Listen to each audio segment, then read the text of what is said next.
রমজান মাসের ভিতরে এমন একটা রাত্রি আছে যেই রাত্রি সম্পর্কে আল্লাহ রাব্বুল আলামিন কুরআনুল কারীমের ভিতরে বলছেন খায়রুম মিন আলফি শাহরিন, হাজার মাসের চেয়েও উত্তম। বলেন হাজার মাসের চেয়েও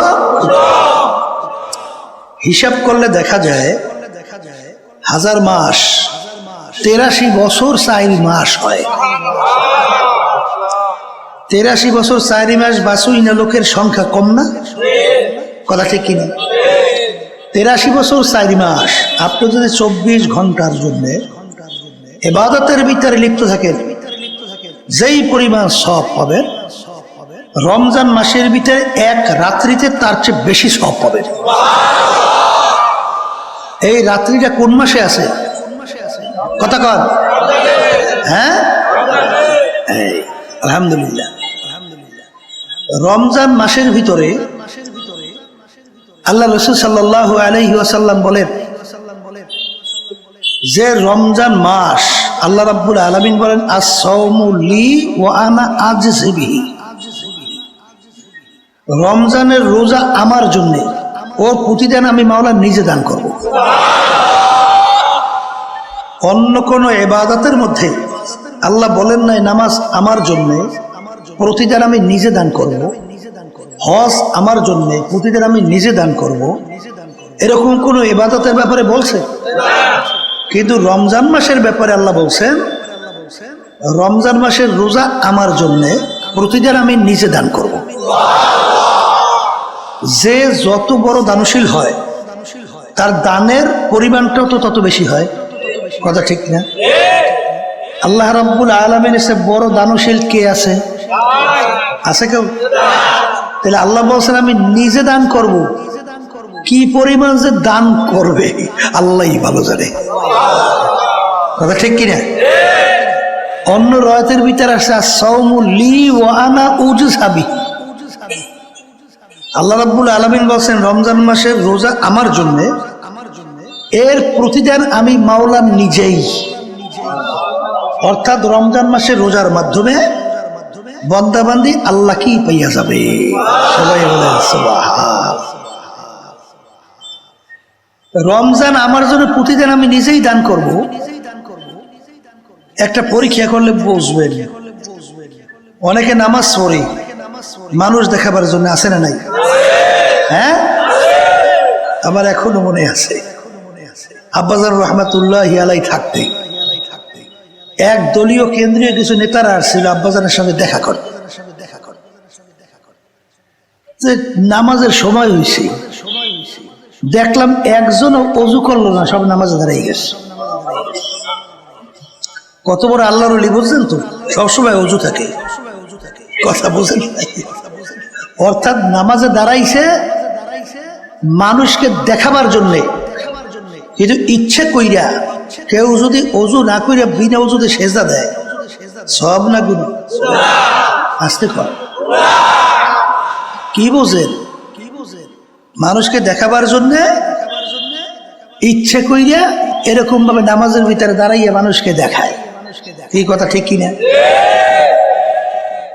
এইভাবে অন্য অন্য হজ অনেক মানুষ করে, হাজি যদি পিছনে উপাধি লকব না দেয় সেইতে যায়, এই আমি হজ করে আসছি জানো না, হাজি লেখো না কেন? হজটা কার জন্য? মানুষকে দেখাবার জন্য, নাম কামাইয়ের জন্য। কথা ঠিক না বেঠিক? আচ্ছা, কিন্তু রমজানের রোজা যারা রাখে, ছোট বাচ্চাও যদি রোজা রাখে, যদি মুখ শুকাইয়া যায় দুপুরের সময় পানি পিপাসার জন্য, কেউ যদি বলে তুই পানির ভিতরে ডুব দিয়ে পানি খেয়েস, কেউ দেখবে না। তখন বাচ্চাও বলবে কেউ দেখবে না, একজন তো দেখবে। কে দেখবে? আল্লাহ। তাহলে রমজানের রোজাটা কার জন্য হয়েছে? তাইলে রমজান মাসের রোজা নিরের স্বচ্ছ আল্লাহর জন্যই হয়। এই জন্য মালিক বলছেন রোজা আমার জন্য, প্রতিদিন আমি মাওলা নিজে দান করব। অন্য রায়াতের ভিতরে আসছে রোজা আমার জন্য, প্রতিদিন আমি মাওলা নিজেই। এই যদি কোন আল্লাহর বান্দাবান্দি আল্লাহকে পাইয়া যায়, তার আর কিছু দরকার আছে? এই জন্য এক কবি বলছিলেন জান্নাত ও দোজখ সে ইয়া রব ক্যা করে, আরজু হ্যায় মাই তুঝসে দেখা করে। হে আমার মালিক, জান্নাত জাহান্নাম দিয়ে আমি করবো কি? আমার দাবি হলো আমি যেন তোমার সঙ্গে একটু দেখা করতে পারি। কথা ঠিক না বেঠিক? ফেরাতে দোস্তা বাসত নেশা বাসত আজ দোজক মাআযাল্লাহ গলত গোপ্তাং এ দোজক পর নেশা বাসত। হে আমার মালিক, জাহান্নামের ভিতরে বেহেশতের ভিতরে আমি যে তোমাকে না পাই, তাহলে ওই বেহেশত আমার জন্য জাহান্নাম হয়ে যাবে। আর যদি জাহান্নামের ভিতরে তোমাকে ভাই, জাহান্নাম আমার জন্য বেহেশত হয়ে যাবে। আমি সেই কাকে? তোমাকে। কথা ঠিক কিনা? এই বুঝাবার জন্য এক বাদশা বান্দিগের একটা বান্দিরে খুব বেশি মহব্বত করত, বেশি ঢকপথ নাই, চালাক চতুর না।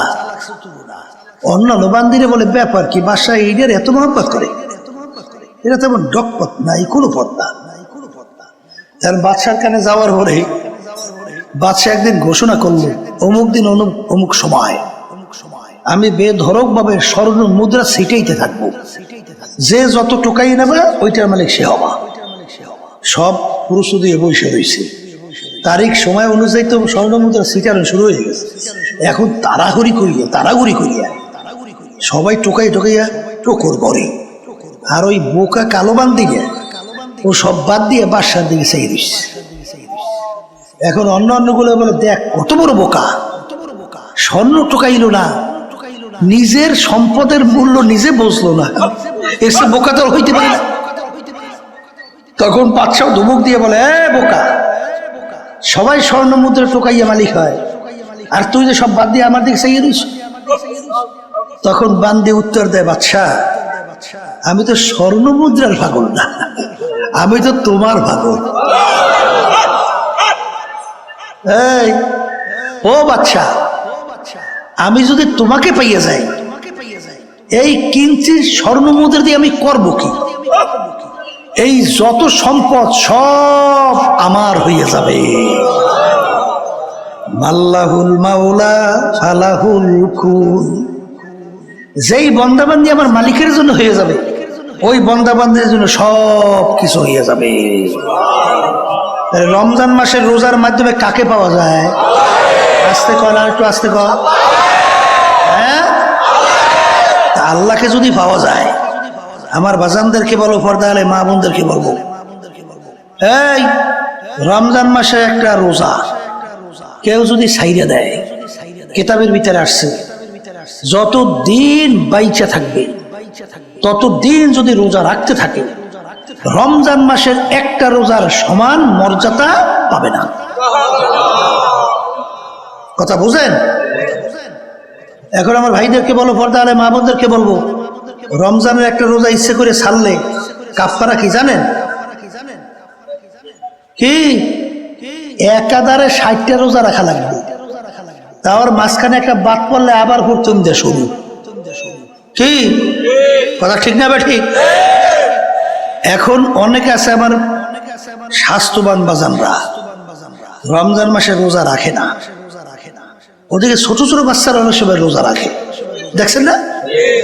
আবার এক শ্রেণীর বর্তমানে বের হয়েছে, রোজা তো রাখেই না, বরঞ্চ দিবালোকে মানুষের মধ্যে দিনে দুপুরে খাওয়া দাওয়া করে, আছে না? আচ্ছা জিজ্ঞাসা করি, রমজান মাসের রোজা ফরজ করছে কি? না কোনো পীর, না কোনো মুফতি, না কোনো মুহাদ্দিস। রমজান মাসের রোজা ফরজ করছে আল্লাহ। কথা ঠিক কিনা? তাইলে তুমি মানুষের ভিতরে দিবালোকে যে খানাপিনা করলা, এই চ্যালেঞ্জটা কার সঙ্গে হয়? মুখ খুলে বলেন না। হ্যাঁ, এক শ্রেণীর রোজা রাখে নাই কিন্তু ভয় করতে আছে যে আমি রোজা রাখিনি, আমি তো আসলে অপরাধী, গোপনে গোপনে খানা খায়, তো একটা পদ আছে, আল্লাহ কাছে মাফ চাইলে মাফ করে দেবে। কথা ঠিক কিনা? কিন্তু যেটা প্রকাশ্যে চ্যালেঞ্জ করে দিনে দুপুরে খায়, চ্যালেঞ্জটা কার সঙ্গে হয়? এই খোদা না খাস্তে এমন কোনো কাজ করিল না যে আল্লাহ রাব্বুল আলামিন না জানি বেজার হইয়া তোমার সিনারের ভিতরে যেন কোনো মোহর না মারে। কথা ঠিক কিনা? সুম্মুম বুকমুন উমিয়ুন ফাহুম লা ইয়ারজিউন। যেই সিনার ভিতর মোহর পইরা যাবে তার ঈমান নসিব হবে না। এই জন্য আমার বাজানদেরকে বলবো, পর্দা আলে মা বোনদেরকে বলবো, রমজান মাসে রোজা সামনে আসতেছে, দোয়া করেন আল্লাহ আমাদের হায়াতকে বাড়িয়ে আপনি রমজান পর্যন্ত পৌঁছাই দেন। আল্লাহ হুশ থাকতে, জীবন থাকতে পর্দার আড়ালের মা বোনরা যারা শুনতেছেন, রমজান মাসের একটা রোজাও ছাড়বেন না, এরকম নিয়ত কে কি করতে পারে? হাত উঠান। নারায়ে তাকবীর। সবাই হাত উঠেছে, দুই একজন বাদ আছে পাশে তাকাই দেখেন তো। আলহামদুলিল্লাহ, হাত নামা। সবাই বলেন আল্লাহুম্মা আমিন। আল্লাহ আপনি কবুল করে নেন। এই রোজা রাখলে খুব কষ্ট হয় নাকি? অনেকে তো বলে হুজুর রোজা রাখলে কষ্টের শেষ নাই, এগুলো ফাও কথা। যারা ছোট ছোট বাচ্চারা রোজা রাখে কিনা, ওইলে মনের একটু খুঁতখুতি। খুঁতখুতি কি? খানা সামনে দেখি খাইতে পারি না, পানি সামনে দেখি খাইতে পারি না। বরঞ্চ এই রমজান মাসে যদি এক মাস ঠিক মতো রোজা রাখেন, এমন কতগুলো রোগের উপকার আল্লাহ রাব্বুল আলামিন দান করে, এখন পর্যন্ত কোনো ডাক্তার এই রোগের কোনো ঔষধই আবিষ্কার করতে পারে নাই। তাহলে দুনিয়ার দিক থেকে উপকার আছে না নাই? এই যে কোলেস্ট্রল সহ এই বিভিন্ন কায়দায় কায়দায় চর্বি যাবে না, রোজা ঠিক মতো রাখলে আল্লাহর মধ্যে সব ভালো হয়ে যায়। কি তাহলে দুনিয়ার দিক থেকে উপকার আছে না নাই? এই যে আমার বাজানদেরকে বলবো, খবরদার রমজান সময় রোজা ছাড়বো না। কি আল্লাহ কবুল করুন। রমজান মাসের ভিতরে বিশেষ করে 4টি আমল বেশি করার জন্য আল্লাহ রাসূল সাল্লাল্লাহু আলাইহি ওয়াসাল্লাম বলছেন। এর ভিতরে একটা আমল হলো কালিমার জিকির বেশি করা। কি জিকির? কালিমার জিকিরটা কি? লা ইলাহা ইল্লাল্লাহ, লা ইলাহা ইল্লাল্লাহ, লা ইলাহা ইল্লাল্লাহ, লা ইলাহা ইল্লাল্লাহ মুহাম্মাদুর রাসূলুল্লাহ সাল্লাল্লাহু আলাইহি ওয়াসাল্লাম। মুসা আলাইহিস সালাতু ওয়াস সালাম বলেন, মালিক আপনি আমাকে এমন একটা আমল শিক্ষা দেন যেটা আপনার ভিতরে আমার ভিতরে স্পেশাল, আর কারো জন্য না। আল্লাহ রাব্বুল আলামিন বলে, হে জামানার নবী মুসা, তুমি বেশি বেশি বলো লা ইলাহা ইল্লাল্লাহ, লা ইলাহা ইল্লাল্লাহ, লা ইলাহা ইল্লাল্লাহু মুহাম্মাদুর রাসূলুল্লাহ। মুসা আলাইহিস সালাতু ওয়াস সালাম বলে, মালিক এইটা আমার আপনার ভিতরে স্পেশাল কিভাবে হলো? এটা তো সবাই বলে, এই কালিমা তো সবাই বলে, আপনার যে স্পেশাল। আল্লাহ রাব্বুল আলামিন বলে, হে জামানার নবী মুসা, এই কালিমার যে কত ওজন, ও মুসা তুমি যদি জানতা, দুনিয়ার ভিতরে যত সম্পদ যদি একটা পাল্লায় রাখা হয়, আর শুধু এই কালিমাকে যদি আর একটা পাল্লায় রাখা হয়, ওই কালিমার ওজনে ওই পাল্লাটা ডাইবা যাবে। মান ক্বালা লা ইলাহা ইল্লাল্লাহ ফাদাখালাল জান্নাহ। অন্য রয়াতের ভিতর সে হাক্কান, যে হক আদায় করে কালিমা পড়বে সে বেহেশতের ভিতরে ঢুকে যাবে। বেশি বেশি কালিমার জিকির করা লাগবে, কথা ঠিক কিনা? জিকির তো করি আমরা, জিকিরের উপকারিতা নাই। এই কি উপকারিতা কেমনে দেখেন? এই আল্লাহর বান্দারা নৌকা দিয়া, এই তক্তা দিয়ে নৌকা বানায় না? হ্যাঁ, নৌকা চলে কি পানিতে না তোর? পানির মধ্যে না, তা নৌকা তো পানির মধ্যে চলে। আজই চিন্তা করে, পানি ছাড়া তো নৌকা চলতেই পারে না। তাইলে নৌকার তলিতে কতগুলো ছিদ্র করিয়ে দিই, একটা সম্পর্ক তৈরি হোক। তাহলে তোমাকে সহ নৌকা সহ সমুদ্রে ডুব দিয়ে তোমাকে শেষ, কথা ঠিক কিনা? হে মাঝি, নৌকা চলবে পানির মধ্যে, খবরদার সতর্ক থাকা লাগবে। ওই পানি যেন তোমার নৌকার ডরার মধ্যে না জমতে পারে। ঠিক না বে ঠিক? চলবে তো নৌকা পানির ভিতরে, সতর্ক থাকা লাগবে না? এরপরে যত সতর্ক থাকে না কেন, কিছু না কিছু পানি ওই নৌকার ডরায় কিন্তু জমতে চায়, চায় না? এই জন্য দেখবেন প্রত্যেক নৌকার ভিতরে একটা সেচের ব্যবস্থা আছে। আমরা হেউতি কয় না, হেউতি, হেউতি দিয়ে পানি জমছে, হেউতি দিয়ে সেচ করে ফেলাইয়া দেয়। স্টিল বোর্ডের ভিতরে এরকম পানি সেচ করার ব্যবস্থা আছে না নাই? হ্যাঁ, হে আল্লাহর বান্দারা, পর্দালে মা বোনেরা, আমরা চলি দুনিয়ার মধ্যে, কিন্তু দুনিয়ার মোহাব্বত যেন কলবের ভিতরে না জমে। বাইং মাছ থাকে কাদার ভিতরে, কিন্তু বাইং মাছের ভিতরে কোনো কাদা লাগে না।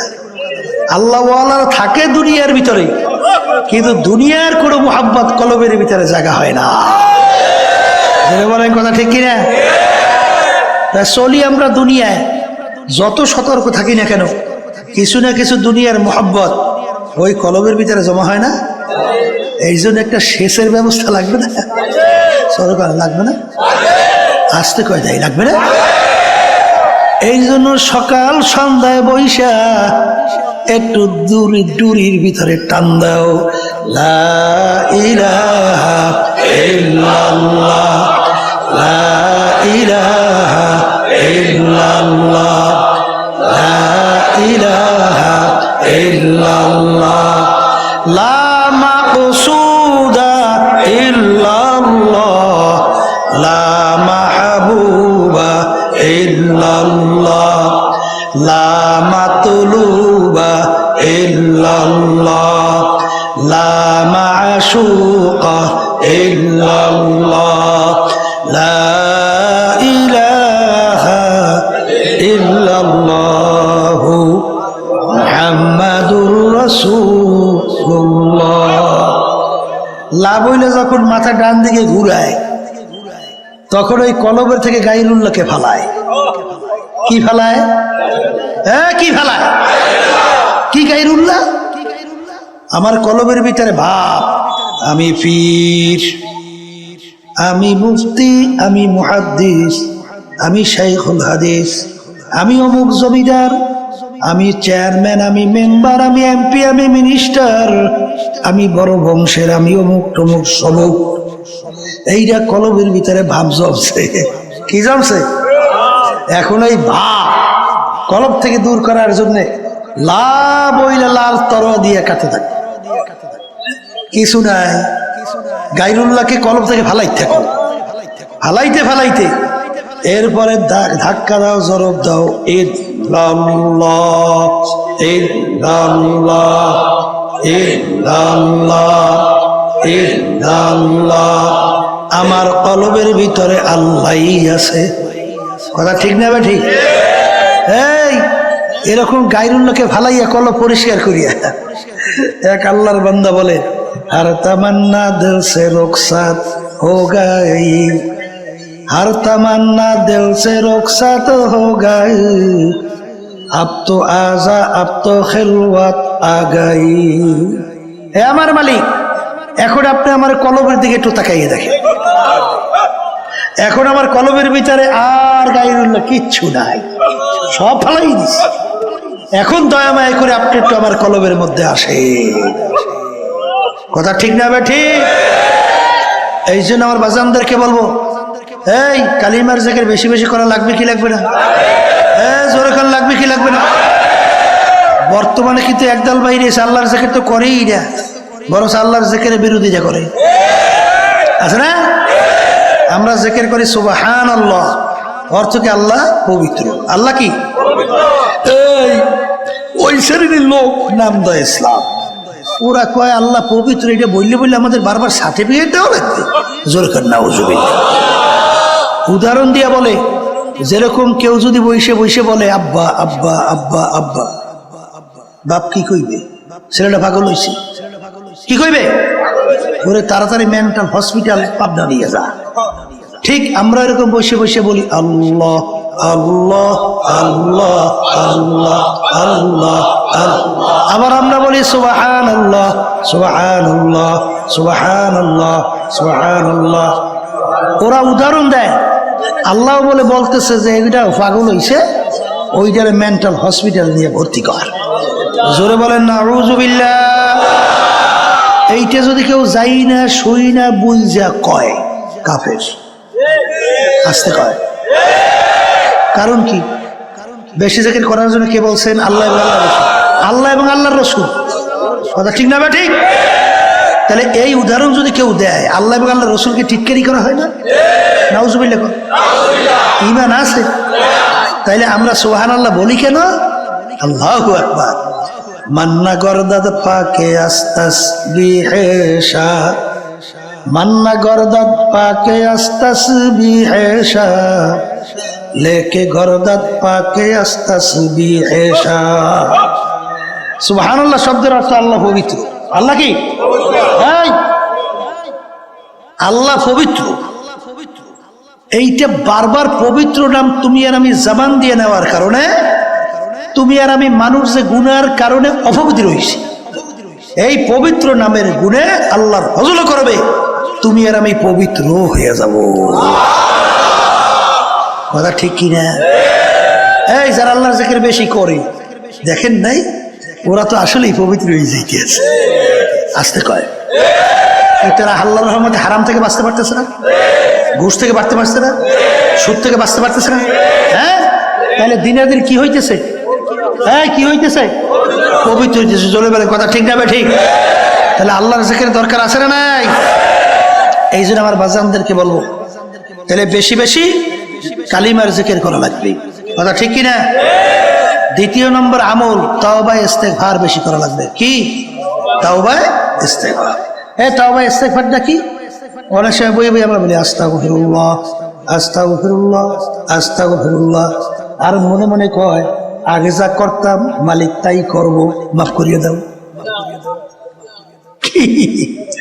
এক পদের আছে না, আগে ঘুষ খাইতে, এখন ঘুষই ঠিক মতোই খাবো, তুমি আমার মাফ করো। আগে নামাজ পড়তাম না, এখন ওই নামাজ পড়বো না, তুমি আমার মাফ করো। এই তওবা দ্বারা কোনোদিন মাফ হইবে? এই তওবার জন্য কয়েকটা শর্ত আছে। তওবা শব্দের অর্থ রোজা, ফিরে আসা। তওবা শব্দের অর্থ নাদামা, লজ্জিত হওয়া। কথা ঠিক না? ঠিক। এই আল্লাহর বান্দারা, আদম আলাইহিস সালাতু ওয়াস সালাম, আল্লাহ বলছিলেন গন্ধম খাইও না, খাইছে। গন্ধম খাইও না, খাইছে। আচ্ছা, গন্ধম খাওয়ার পরে আদম আলাইহিস সালাতু ওয়াস সালাম লজ্জিত হয়েছিল না? আসতে কয় এই লজ্জিত হয়েছে, ফিরিয়ে আসছে না? ফিরিয়ে আসছে। শুধু তাই না, আল্লাহর কাছে মাপ চাইছে না? মাপও চাইছে। তাহলে মাপও চাওয়া লাগবে, লজ্জিত হওয়া লাগবে, ফিরিয়ে আসা লাগবে। এই শর্ত যেই তওবার ভিতরে পাওয়া যাবে, সেই তওবা কবুল হবে, কোনো সন্দেহ নাই। কথা ঠিক কিনা? তাহলে তওবা করার সময় খেয়াল করা লাগবে, মালিক জীবনে যত গুনাহ করছি মাফ করো, আর করব না। আমি অপরাধ করছি, আমি নিজে লজ্জিত হয়েছি, তুমি দয়া করে আমাকে মাফ করো। এই তওবা করতে দেরি, মালিক মাফ করতে দেরি না। জোরে বলেন কথা ঠিক কিনা? এই দুইটা আমল। 3 নম্বর আমল, মালিকের কাছে বেশি বেশি বলা লাগবে, রব্বুল আলামিন আপনি আমাকে বেহেশত দান করে। রমজানের ভিতরে বিশেষ করে এই 4টি আমলের কথা বেশি বেশি বলতেছি। কথা ঠিক না? ঠিক। এর সবসময় আমল করব, কিন্তু রমজান একটু বেশি। তাহলে আল্লাহ রাব্বুল আলামিনের কাছে বেহেশত চাওয়া লাগবে। তা বেহেশত যখন চাবই, চাইলে কেউ ছোটটা চায়? চাইলে তো বড়টাই চাওয়া লাগে। তাহলে সবচেয়ে বড় বেহেশতের নাম হলো ফেরদাউস। হে আল্লাহ, আপনি আমাকে ফেরদাউস বেহেশত নসিব করে। আল্লাহুম্মা আমিন। আল্লাহ আপনি কবুল করে নেন। আর একটা দোয়া, রব্বুল আলামিন আপনি আমাকে জাহান্নাম থেকে মুক্তি দান করেন। কি থেকে? জাহান্নাম থেকে মুক্তি দান করে। এই আল্লাহর বান্দারা, এই 12 মাসের ভিতরে সবচেয়ে সম্মানিত সর্দার মাসের নাম কি মাস? রমজান মাস। কেন হইল জানেন? এই রমজান মাসের ভিতরে আল্লাহ রাব্বুল আলামিন কোরআনুল কারীম নাযিল করছে। সবাই বলেন সুবহানাল্লাহ।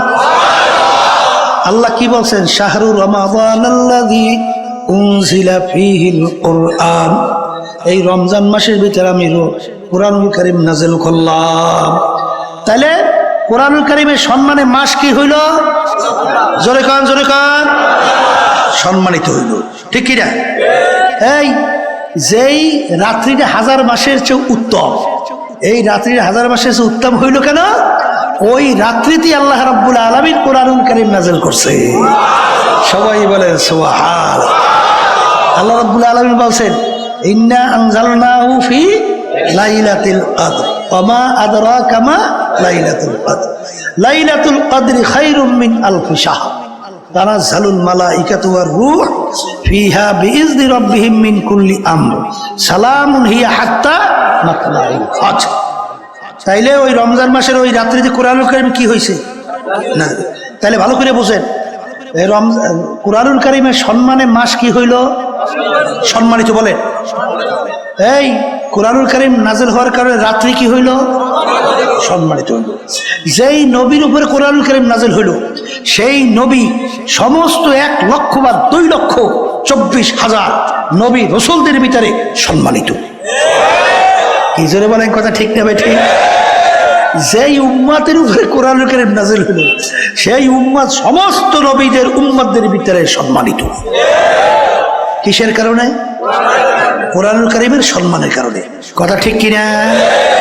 এখন আমার ভাইদেরকে বলবো, পর্দা আলী মা বোনদেরকে বলবো, কোরআনুল কারীমের সম্মানে মাস সম্মানিত, রাত্রি সম্মানিত, নবী সম্মানিত, উম্মাত সম্মানিত।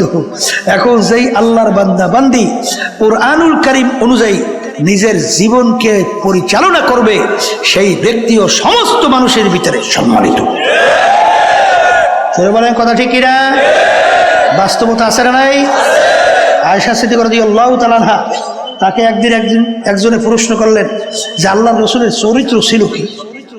একটু বলেন, আল্লাহ রসুলের চরিত্র কি ছিল? তখন তিনি ধমকের সুরে বলে, তুমি কি কোরআনুল কারীম পড়ো নাই? কলে পড়ছি তো। কলে খুলুকুহুল কোরআন। পুরা 30 পারা কোরআনুল কারীম হলো আল্লাহর রসুলের চরিত্র। তাহলে আমার নবী সমস্ত মানুষের ভিতরে, সমস্ত আউলিয়াদের মধ্যে, সমস্ত নবীদের ভিতরে সম্মানিত। কথা ঠিক কিনা? এখন আমার বাজানদেরকে বলবো, দুনিয়াতে সম্মানিত হইতে চান? আসতে কয়। আখেরাতে সম্মানিত হইতে চান? তাহলে দুনিয়া এবং আখেরাতে যদি সম্মানিত হইতে চান, তাহলে কোরআনুল কারীম অনুযায়ী নিজের জীবনকে পরিচালনা করেন, তাইলে আল্লাহ সম্মান দান করবে। বাস্তবতা আছে না নাই? এই সৌমনে আল্লাহর কত ফজল করি রহমাতুল্লাহ ইয়া নাই, এই আল্লাহ তাকে সম্মান দিছিল? আসতে কয় দিছিল? কেমন সম্মান জানেন? আল্লাহ বলছেন আমার অলিদের সম্মানে, এর বিরহে বেদনায় আসমান পর্যন্ত কান্দে। হাদিসের ভিতরে আসে, আল্লাহর কুতুব দুনিয়া থেকে বিদায় হওয়ার পরে আসমান কাঁদছিল। দেখছেন কেটে কেটে? দেখছেন? আল্লাহু আকবার। এই আকাশ একেবারে জগজগে পরিষ্কার। হঠাৎ আকাশটা একটু হালকা মেঘাচ্ছন্ন হইয়া পিরি পিরি পিরি পিরি একটু আকাশ আসমান কাইয়া, আবার মেঘ কাইটা যেই সূর্য, সেই সূর্য যেই পরিষ্কার, সেই পরিষ্কার। কি বুঝলেন কি? হ্যাঁ, আল্লাহর বান্দা দাদাদের রহমাতুল্লাহর কথা শুনছিলাম। বয়ান করতে করতে একসময় বলছিল যে মানুষ তোমরা তো আমার কথা শোনো না, গরু কি যদি বলি গরু আমাদের কথা শুনবে। এই কথা বললে দূরে একটা গরু, দাদাদান বলে এরকম হাত উঠেই বলে গরুর দিকে আয়। ডাক দেওয়ার সঙ্গে সঙ্গে রশি সেইরা গরু এসে সামনে দাঁড়িয়ে গেছে। কি পশুরা সম্মান করে না? সাহাবায়ে কেরামদের জামাত জানেন না? এই এক এলাকায় যখন দিনের দাওয়াত দিতে গেল, এলাকার লোক এত খারাপ, দাওয়াত তো গ্রহণ করলোই না, বরঞ্চ সাহাবায়ে কেরামদের একটু বসার জায়গাও দেয়নি। এখন রাত্রি হয়ে গেছে, কোথায় বসবে, কোথায় থাকবে? সাহাবায়ে কেরামদের আমি সিদ্ধান্ত নিল যে আজকে রাত্রে আমরা এই জঙ্গলের ভিতরে রাত্রি যাপন করব। এর মধ্যে জঙ্গলের ভিতরে তো বাঘ, সিংহ, হিংস্র প্রাণীর কোনো অভাব নাই।